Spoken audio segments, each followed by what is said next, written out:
ETV news కి స్వాగతం. ముందుగా ముఖ్యాంశాలు. ఉత్తరాంధ్ర ఉభయ గోదావరి జిల్లాల్లో ఉప్పొంగిన వాగులు వంకలు, అనేక చోట్ల నిలిచిన రాకపోకలు, లోతట్టు ప్రాంతాల్లో ఇళ్లలోకి వరద. విజయవాడలో తెరిపిన పడుతున్న ముంపు కాలనీలు, జోరందుకున్న పారిశుధ్య పనులు, ఇంటింటికి ఉచితంగా నిత్యావసర వస్తువుల పంపిణీ. వరదలపై యుద్ధం చివరి దశకు వచ్చిందన్న చంద్రబాబు. ఇక విజయవాడ పునర్నిర్మాణంపై దృష్టి పెడతామని వెల్లడి. వైసీపీపై మరోసారి విమర్శలు. ప్రకాశం బ్యారేజీ దెబ్బతిన్న గేట్ల మరమ్మత్తు పూర్తి. బోట్లు ఢీకొన్న ఘటనపై సీఎంకు అధికారుల నివేదిక. కుట్ర కోణంలో 2 వ్యక్తుల అరెస్ట్. తెలంగాణలోని ముంపు ప్రాంతాల్లో ఈ నెల 11న కేంద్ర బృందం పర్యటన. వరదల్లో చనిపోయిన వారి కుటుంబాలకు ఇళ్లు ఇస్తామన్న రేవంత్ సర్కార్. చేనేత కార్మికులకు 30 కోట్ల రుణమాఫీ చేస్తామన్న సీఎం. హైదరాబాద్ లో జాతీయ హ్యాండ్లూమ్ టెక్నాలజీ ఇన్స్టిట్యూట్ ప్రారంభించిన ముఖ్యమంత్రి.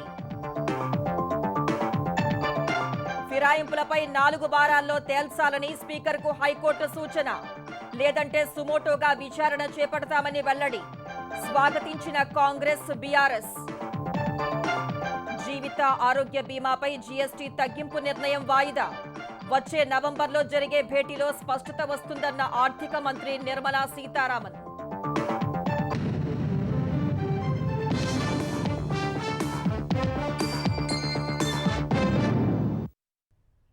బంగాళాఖాతంలో ఏర్పడిన తీవ్ర వాయుగుండం ఉమ్మడి ఉత్తరాంధ్ర ఉభయ గోదావరి జిల్లాలపై తీవ్ర ప్రభావం చూపింది. 2 రోజులుగా కురిసిన వానలకు నదులు, వాగులు, జలాశయాలు పోటెత్తుతున్నాయి. చాలా చోట్ల కాజ్వేలు దెబ్బతిని రాకపోకలు నిలిచాయి. పంట పొలాలు నీట మునిగాయి. పరిస్థితిని సమీక్షిస్తున్న అధికారులు సహాయ చర్యలు కొనసాగిస్తున్నారు.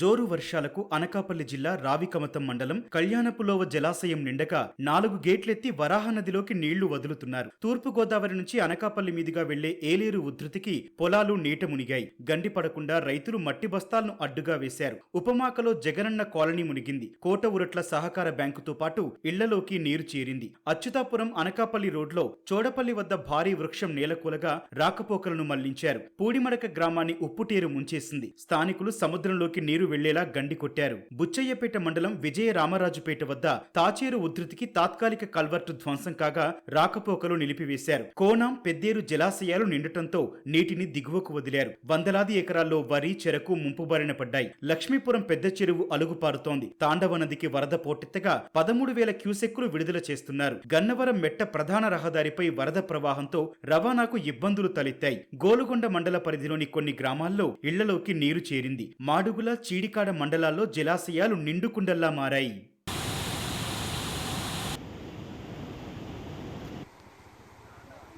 విశాఖ జిల్లా సీలేరు జలాశయం నుంచి 13,000 క్యూసెక్కుల నీరు విడుదల చేస్తున్నారు. డొంకరాయి జలాశయం నుంచి 1,10,000 క్యూసెక్కులు వదిలారు. పద్మనాభం మండలం మధ్య ఆనకట్ట వద్ద గోస్తని నది ఉగ్రరూపం దాల్చింది. విలాస్ఖాన్ పాలెం కాజువే, వరి పొలాలు నీట మునిగాయి. అల్లూరు జిల్లా లంబసింగికి వెళ్లే ఘాట్ రోడ్లపై రాకపోకలను ఆపేశారు. జీకే వీధి మండలం చట్రపల్లిలో కొండ చర్యలు విరిగిపడి 4 గాయాలు కాగా 3 గల్లంతయ్యారు. ఆంధ్ర, ఒడిశా సరిహద్దులోని మాచ్కండ్ జల విద్యుత్ కేంద్రంలోకి నీరు చేరింది. జోలాపుట్, డుడుమా నుంచి వస్తోన్న నీరు విద్యుత్ కేంద్రం జనరేటర్లోకి ప్రవేశించింది. రంపచోడవరం నుంచి గంగవరం వెళ్లే జాతీయ రహదారి జల దిగ్బంధమైంది. మారేడుమిల్లి మండలం పెళ్లిరేవు, కొండవాగు ఉధృతితో రాకపోకలకు గిరిజనులు అవస్థలు పడుతున్నారు. రంపచోడవరం నుంచి రంప గ్రామానికి వెళ్లే వంతెన నీట మునిగి అనేక పల్లెలకు రాకపోకలు నిలిచాయి.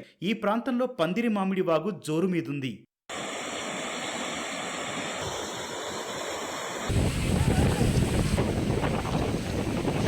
విజయనగరం జిల్లా డెంకాడ మండలం గొడ్డివానిపాలెం చెరువు నిండటంతో పొలాలు మునిగిపోయాయి. చెరువులకు గండ్లు పడటంతో విజయనగరం నుంచి విశాఖపట్నం వెళ్లే జాతీయ రహదారిపైకి వరద చేరగా రాకపోకలను మళ్లించారు. పూసపాటి రేగ, భోగాపురం మండలాల్లో భారీ వర్షపాతం నమోదైంది. బొబ్బిలి పరిధిలో కాలువ గట్లు, కాజ్వేలు కొట్టుకుపోవడం రవాణాకు ఆటంకం ఏర్పడింది. తెర్లా మండలం నందిగాం ఛానల్ కు గండిపడి గ్రామంలోకి వరద చేరింది. కారాడ వద్ద పెంట ఛానల్ కు గండితో అరటి, వరి, పత్తి పొలాలు మునిగాయి. పారాది వద్ద కాజ్వే కోతకు గురైంది.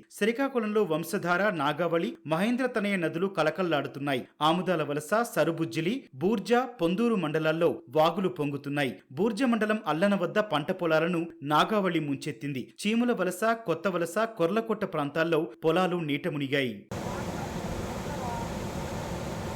ఎడతెరిపి లేని వర్షాలకు కాకినాడ జిల్లాలోని ఏలేరు, సుబ్బారెడ్డి సాగర్, చంద్రబాబు సాగర్ నిండగా నీటిని దిగువకు విడుదల చేస్తున్నారు. వేములపాలెం వద్ద ఏటి కాలువ ఉధృతి పెరిగి 4 రోజులుగా రాకపోకలు నిలిచిపోయాయి. గిరిజనాపురం, వంతాడ, గోకవరం, వేములపాలెం, ఎరకంపాలెం, మెట్టిచింతల, ఉలిగోగుల గ్రామాల గిరిజనులు ఇబ్బందులు పడుతున్నారు. వేములపాలెం వద్ద లోతట్టు ప్రాంతంలో నిర్మిస్తోన్న రైతు భరోసా కేంద్రం నీట మునిగింది. ఏలేరు వరద ప్రభావం పిఠాపురం నియోజకవర్గంలోని గొల్లప్రోలు మండలంపై పడింది. గొల్లప్రోలులో సుద్దగడ్డవాగు ఉధృతిగా ప్రవహిస్తోంది. జగనన్న కాలనీలు జలదిగ్బంధంలో చిక్కుకున్నాయి. పంట పొలాలు నీట మునిగాయి. వర్షాలకు తాండవ నది ఉధృతంగా ప్రవహిస్తోంది. కాకినాడ, అనకాపల్లి జిల్లాల సరిహద్దు కోట నందూరు, గన్నవరం మెట్ట మధ్య వరద చేరింది. రోడ్డుకి ఇరువైపులా వాహనాలు నిలిచిపోయాయి. గత వైసీపీ హయాంలో ముంపు ప్రాంతాల్లో పేదలకు ఇళ్లు కట్టించారని ఆంధ్రప్రదేశ్ ఉప ముఖ్యమంత్రి పవన్ కళ్యాణ్ విమర్శించారు. వర్షాలు, వరదలపై కాకినాడ కలెక్టరేట్లో అధికారులతో సమీక్షించిన ఆయన ఏలేరు రిజర్వాయర్ పరిస్థితి అడిగి తెలుసుకున్నారు. ఆ తర్వాత ఏలేరు వరద ప్రభావిత ప్రాంతంలో పర్యటించిన పవన్ వరద బాధితుల్ని ఆదుకుంటామని భరోసా ఇచ్చారు. ముంపు ప్రాంతాల ప్రజల్ని సురక్షిత ప్రాంతాలకు తరలించేందుకు చర్యలు తీసుకోవాలని అధికారులను ఆదేశించారు. వైసీపీ చేసిన తప్పులు కూటమి ప్రభుత్వం సరిచేయాల్సిన అవసరం ఏర్పడిందని, జగనన్న కాలనీలను ముంపు ప్రాంతాల్లో నిర్మించారని ఆరోపించారు. ఆ స్థలాల కొనుగోళ్లలో కూడా అవకతవకలు జరిగాయన్నారు. ఏటా ముంపున కారణమవుతున్న ఏలేరు ప్రాజెక్టు ఆధునికీకరణ పనులు చేపడతామని పవన్ తెలిపారు. వరదలు తగ్గిన తర్వాత దీని మీద ఒక వెళ్ళి క్షేత్రస్థాయిలో పర్యటన జరిపి దాని మీద ఒక సమగ్రమైన నివేదిక అని చెప్పి అధికారులని ఆల్రెడీ ఇన్స్ట్రక్ట్ చేశారు. ఇది ముఖ్యమంత్రి గారు ఇది వరద తగ్గుముఖం పడగానే దీన్ని ముందుకు తీసుకెళ్తారు. ఎంత ఇప్పుడు నష్టం కూర్చొని ఎంత అంచనా వేయలేదు. ఇంత వరద వచ్చిన తర్వాత రాత్రి ఎవరు కోలుకోలేదు. మనం ప్రాక్టికల్గా మాట్లాడుకోండి. ఇలాంటి కష్టాలు వచ్చినప్పుడు మేము ప్రభుత్వం తరపు నుంచి లేదంటే అధికారుల తరపు నుంచి సంసిద్ధంగా ఉన్నాం. అలాగే ప్రతి ఒక్కరు కూడా దీన్ని బాధ్యత తీసుకోవాలని, అలాగే వైసీపీ నాయకులకు కూడా విమర్శల కంటే కూడా మీరు వచ్చి ఆ రంగంలో దూకాలని నేను కోరుకుంటున్నాను. బుడమేరు గండ్లు పోడ్చడంతో విజయవాడలో సింగనగర్ సహా అనేక ప్రాంతాల్లో వరద ఉధృతి తగ్గింది. వరద తగ్గుముఖం పట్టడంతో కాలనీల్లో పారిశుధ్య పనుల్ని ప్రభుత్వం వేగవంతం చేసింది.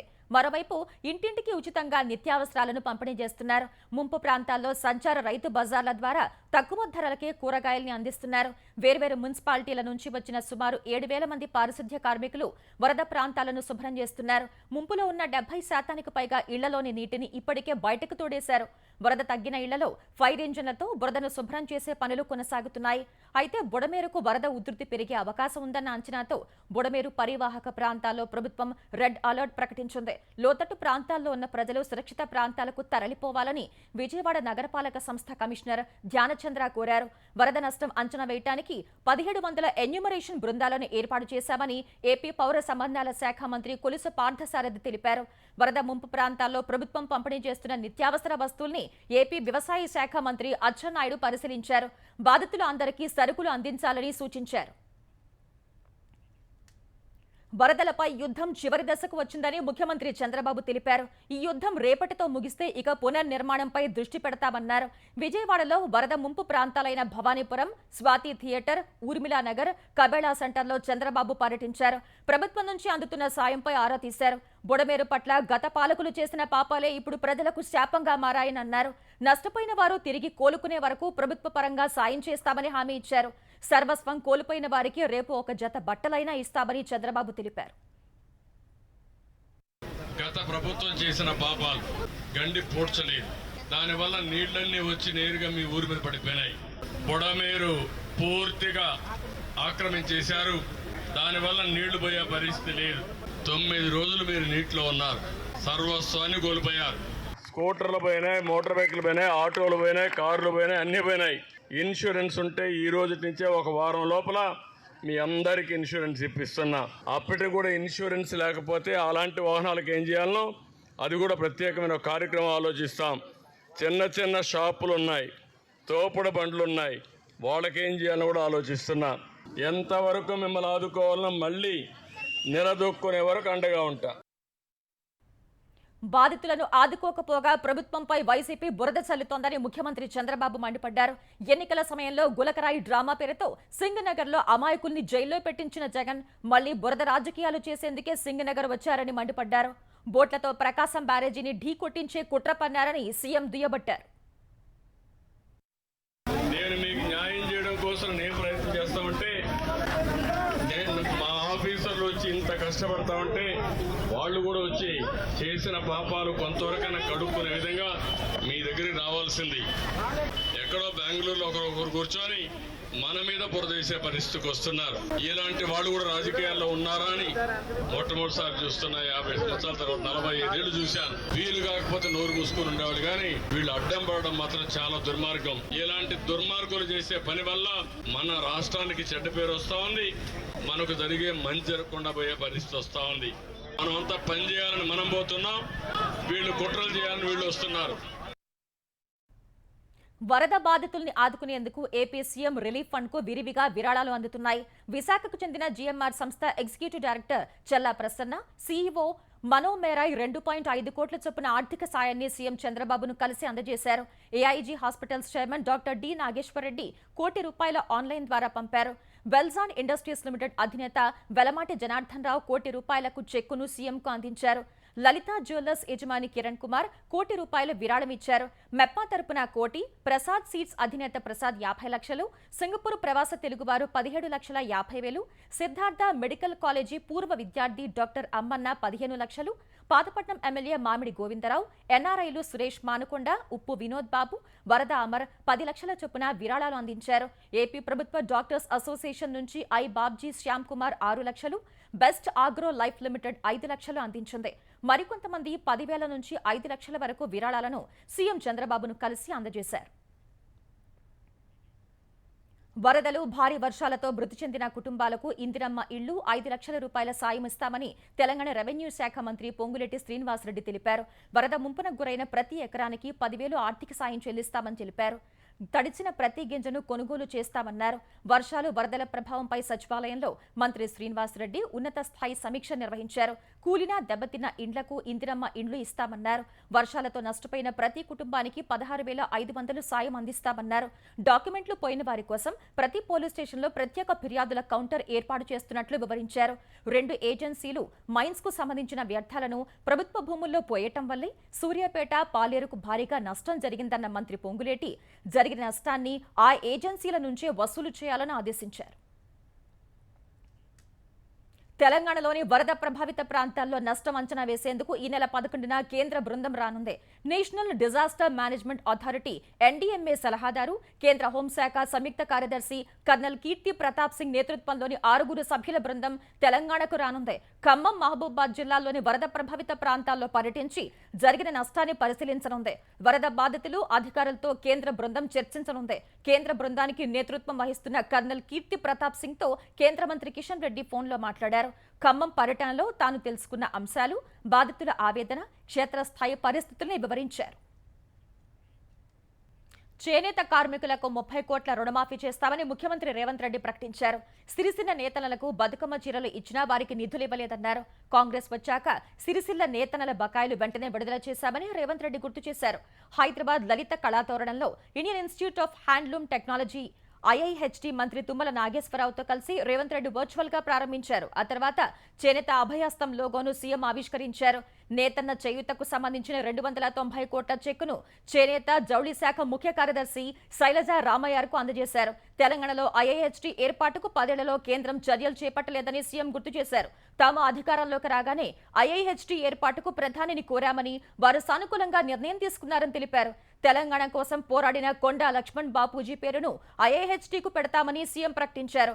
బీఆర్ఎస్ హయాంలో బతుకమ్మ చీరల్ని నాసిరకంగా పంపిణీ చేశారని, ఇకపై తాము స్వయం సహాయక సంఘాల మహిళలకు నాణ్యమైన 2 చీరల్ని పంపిణీ చేస్తామని వెల్లడించారు. బతుకమ్మ చీరలు కట్టుకునేంత క్వాలిటీ గాని దాని మీద పెట్టాల్సినంత పెట్టుబడి పెట్టలేదు. ఈ రోజు స్వయం సహాయక సంఘాలు మా మహిళలు సెల్ఫ్ హెల్ప్ గ్రూప్స్ కింద 63 లక్షల మంది సభ్యులు ఈ రోజు తెలంగాణ రాష్ట్రంలో ఉన్నారు.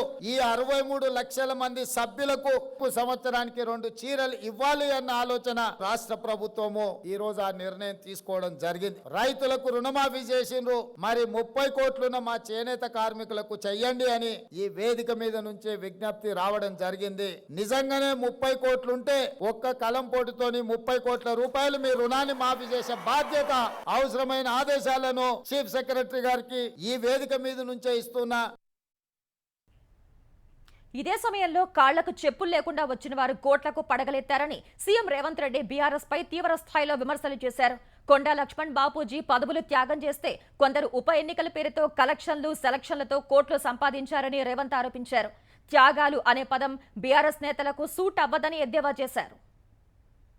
కొండా లక్ష్మణ్ బాబూజీ ఆనాడు తెలంగాణ కోసం కొట్లాడిండు, తెలంగాణ కోసం త్యాగం చేసిండు. తెలంగాణ రాష్ట్ర సమితి చంద్రశేఖరరావు గారికి నిలువ నీడనిచ్చి పార్టీ పెట్టినప్పుడు మొట్టమొదట కార్యాలయం పెట్టుకోవడానికి స్థలం ఇచ్చింది కూడా కొండా లక్ష్మణ్ బాపూజీ గారే. రాజీనామాలు చేయడం, ఎలక్షన్ దేవడం, కలెక్షన్ చేసుకోవడం త్యాగం అని చెప్తుంటారు కొంతమంది. ఏమి లేనోళ్ళు, రబ్బర్ చెప్పులు లేనోళ్ళు, టీవీలు వచ్చినాయి, పేపర్లు వచ్చినాయి, ఫామ్ హౌస్లు వచ్చినాయి, బంగళాలు వచ్చినాయి, గజ్వేల్లో వందలాది ఎకరాల ఫామ్ హౌస్లు వచ్చినాయి. మరి త్యాగాలు చేస్తే కొండా లక్ష్మణ్ బాపూజీ గారి లాగా లేకుండా మీరెందుకు ఇట్లా వేలాది కోట్ల రూపాయల ఆస్తులు వచ్చినాయో, మీ త్యాగానికి కొండా లక్ష్మణ్ గారి త్యాగానికి ఉన్న తేడా ఈ రోజు తెలంగాణ సమాజం గమనించాలి. తెలంగాణలో పార్టీ ఫిరాయించిన ఎమ్మెల్యేల అనర్హతలపై 4 వారాల్లో నిర్ణయం తీసుకోవాలని హైకోర్టు స్పీకర్ కార్యాలయానికి స్పష్టం చేసింది. లేదంటే తామే సుమోటో కేసుగా తీసుకుని విచారిస్తామని స్పష్టం చేసింది. బీఆర్ఎస్ నుంచి కాంగ్రెస్ లోకి మారిన ఎమ్మెల్యేలు దానం నాగేందర్, కడియం శ్రీహరి, తెలం వెంకట్రావులపై ఎమ్మెల్యేలు పాడి కౌశిక్ రెడ్డి, కేపీ వివేకానంద గౌడ్ హైకోర్టులో పిటిషన్లు దాఖలు చేశారు. పార్టీ ఫిరాయించిన వారిపై చట్ట ప్రకారం అనర్హత వేటు వేసేలా స్పీకర్ కు సూచించాలని వారు పిటిషన్లో పేర్కొన్నారు. దానం నాగేందర్ పై అనర్హత వేటు వేయాలంటూ బీజేపీ ఎమ్మెల్యే మహేశ్వర్ రెడ్డి వేసిన పిటిషన్ను కలిపి ఇవాళ మరోసారి విచారణ జరిపింది. ఈ విచారణలో పార్టీ ఫిరాయించిన వారిపై 3 నెలల్లో అనర్హత వేటు వేయాలంటూ సుప్రీంకోర్టు ఆదేశాలు ఉన్నాయని పిటిషనర్లు కోర్టుకు తెలిపారు. అయినప్పటికీ స్పీకర్ ఖాతరు చేయటం లేదని పిటిషనర్ల తరపు న్యాయవాది తెలిపారు. మరోవైపు స్పీకర్ను ఆదేశించే అధికారం హైకోర్టుకు లేదని, స్పీకర్ ఇండిపెండెంట్ ట్రైబ్యునల్ అని ప్రతివాదుల తరపు న్యాయవాదులు కోర్టు దృష్టికి తీసుకువెళ్లారు.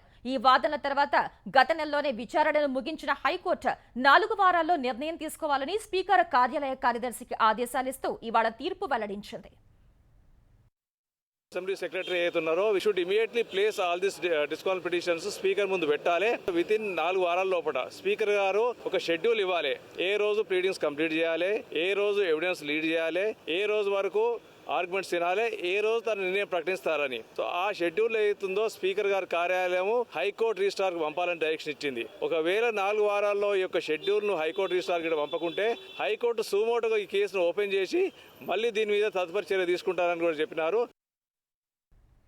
పార్టీ ఫిరాయింపులపై మాట్లాడే నైతిక హక్కు బీఆర్ఎస్ నేతలకు లేదని స్టేషన్ ఘన్పూర్ ఎమ్మెల్యే కడియం శ్రీహరి అన్నారు. ఫిరాయింపుల్ని ప్రోత్సహించి వివిధ పార్టీల శాసన సభాపక్షాలను విలీనం చేసుకున్న చరిత్ర బీఆర్ఎస్ అని విమర్శించారు. పార్టీ ఫిరాయింపులపై సుప్రీంకోర్టు, హైకోర్టు భిన్నాభిప్రాయాలు వ్యక్తం చేశాయని శ్రీహరి గుర్తు చేశారు. హైకోర్టు తీర్పుపై తొందర అవసరం లేదని, ఇంకా సుప్రీంకోర్టు ఉందన్నారు. తమ పార్టీ నేతలు న్యాయ నిపుణులతో చర్చించి హైకోర్టు తీర్పును పూర్తిగా అధ్యయనం చేసి నిర్ణయం తీసుకుంటామని శ్రీహరి తెలిపారు. బీఆర్ఎస్ పార్టీకి కానీ బీఆర్ఎస్ పార్టీ నాయకులకు కానీ పార్టీ ఫిరాయింపులపైన మాట్లాడే నైతిక హక్కు లేదు. 2014 నుంచి 2023 మధ్య కాలంలో తెలంగాణ రాష్ట్రంలో పెద్ద ఎత్తున పార్టీ ఫిరాయింపులను ప్రోత్సహించింది బీఆర్ఎస్.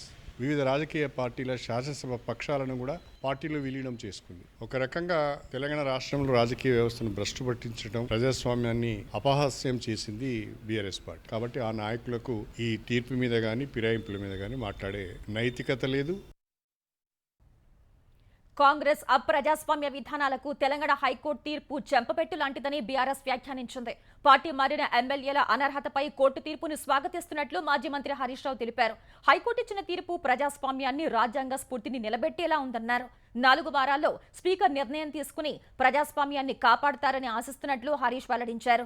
ఇదే అంశంపై స్పందించిన బీఆర్ఎస్ కార్యనిర్వాహక అధ్యక్షుడు కేటీఆర్ పార్టీ ఫిరాయించిన ఎమ్మెల్యేల నియోజకవర్గాల్లో ఉప ఎన్నికలు తప్పవన్నారు. ఆ స్థానాల్లో బీఆర్ఎస్ గెలుస్తుందని ధీమా వ్యక్తం చేశారు. ఒక పార్టీలో గెలిచి మరొక పార్టీలోకి వెళ్లటం అంటే ప్రజల్ని మోసం చేయటమేనని కేటీఆర్ వ్యాఖ్యానించారు. ప్రజల సమస్యల్ని గాలికొదిలి పార్టీ ఫిరాయింపుల్ని ప్రోత్సహించిన కాంగ్రెస్ కు అటు న్యాయస్థానంలో ఇటు ప్రజాక్షేత్రంలో గుణపాఠం తప్పదని హెచ్చరించారు.